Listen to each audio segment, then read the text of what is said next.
করতাছস কি লিগা? তুই তো ভালো কইরাই জানোস এই ঘরে কি আছে। তুই ছেড়ার ফসলাই ফাসলাই এই ঘরটা ভাড়া দিয়া দিতাছস। তুই গেলি এন্তন তুই আজকে আমারে ধাক্কা দিয়া পাঠাই দিতাছস।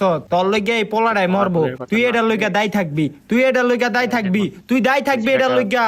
কাকা এই বেটা কি কয়? আরে বাবা ওর কথায় কান দিও না, হয়তো একটা পাগল রাস্তায় রাস্তায় ঘুরে আর মানুষের জ্ঞান দেয়। তুমি একটা কাম করো, তুমি ঘরে যাও। আচ্ছা মুরব্বিটার কথা, বাড়িওয়ালার কথা শুনে ওই ঘরে গেছে গা, আমিও তাড়াতাড়ি এনতিকা জায়গা। তারপরে সে তো তার ভাড়া বুঝবে, তাই না? মানুষের কি হলো না হলো, না ঘরটা ভালোই। তার ভাড়া নিয়ে তার অনেক দূরের থেকে আইছি, আর ভাল লাগতেছে না। রুমটা কালকা ঝাড়ু দি মনে, এখন ঘুমায় যাই। তাই একটু ঘুমিয়ে পড়লো। তো ভূতের এসে পড়া নাড়ে, ভূতে দরজা লাগিয়ে এই কেডায়? কমেন্টে জানাও, আরে কেডা রে? কমেন্টে জানাও। কথা কি কান